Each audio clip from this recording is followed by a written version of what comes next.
Guys, I want to teach you a technique that's going to position you to have a lot of success when you sit down with your prospects. How would you like a technique that your prospects would actually be eager to hear what you have to say? In fact, they'd almost be begging you to tell them. How'd you like a technique that they would almost be ready to say yes and enroll even before the presentation begins?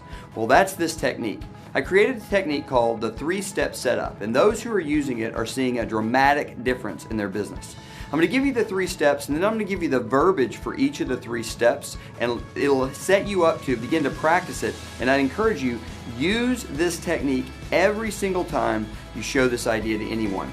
The 3 steps are: 1, why; number 2, big deal, all in; and number 3, don't care.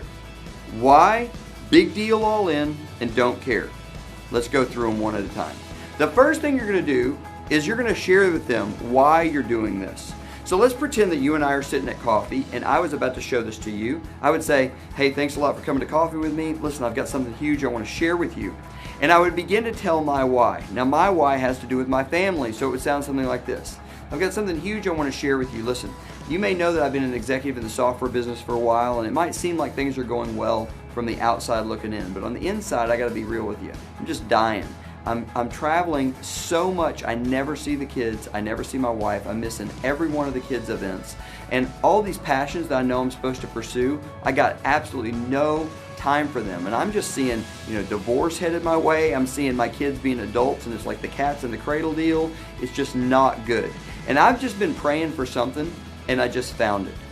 Now, let me back up and break that down. I gave you my why. Now, my why is not going to be your why. I gave you that as an example. Your why could be anything. We have people who are trying to retire and they can't. We have single moms who are tired of dropping their kids off at daycare. We have college students who are tired of burdening their parents with the financial woes of paying for college and want to get that off their back. We have people who, every kind of why, it doesn't matter what the why is, but what it does matter is that you are real, that you are vulnerable, and that you are raw. The more emotionally gripping your why can be, the better. And the last part of this first step is that you need to transition by saying you were looking for something and you found it. I use the phrase, I was praying for something and I found it, because I happen to be a person of faith. It doesn't matter, looking for or praying for, either one works just as well. But what we're doing is we're creating a problem in the mind of the listener. Here's my big problem. I was looking for an answer and I found it. That's step 1. Step 2 is going to be big deal, all in. So the way that would sound is this. You've just said, man, I was looking for something and I just found it. Now this thing I just found, it is a huge deal. It's going all over the world. It's a viral social phenomenon, and I've done all the research, and let me tell you, this is my ticket. I am all in. All we said there, guys, is that it's big. We gave them a little reference to how big it is. We want them to know that this is not some small-time thing. This is truly happening all over the globe. Hundreds of thousands of people are getting involved. Now, we're not saying all that. We're just inferring it by telling them how big it is. And we've told them we've done the research and decided to put our chips all the way in, using the poker metaphor.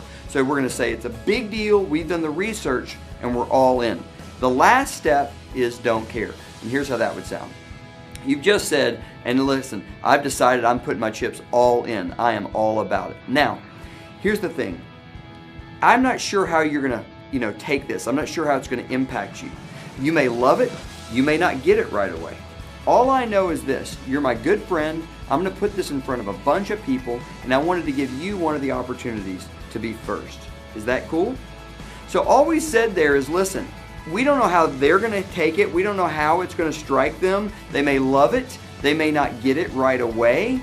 It doesn't matter to us. Let me tell you another good phrase you can use. You can say, listen, it won't affect you and I at all. I'll tell you how that would sound. You could say, listen, now I'm not sure how this is going to strike you. You may love it. You may not get it right away. I want you to know either way is cool with me. It's not going to affect us one bit. All I know is you're my really good friend, and I'm going to put this in front of tons of people, and because we're such good friends, I wanted you to have the chance to be one of the first. Is that cool? That's what the don't care step sounds like. We basically take it away from them. We tell them it's not going to affect us either way, and at the end we say to them, I just wanted you to have the chance to be one of the first. Is that cool? They always say yes. Guys, if you will use this little 3-step setup before every presentation, I don't care if it's a video in a coffee shop or a giant live event, it will dramatically improve your results.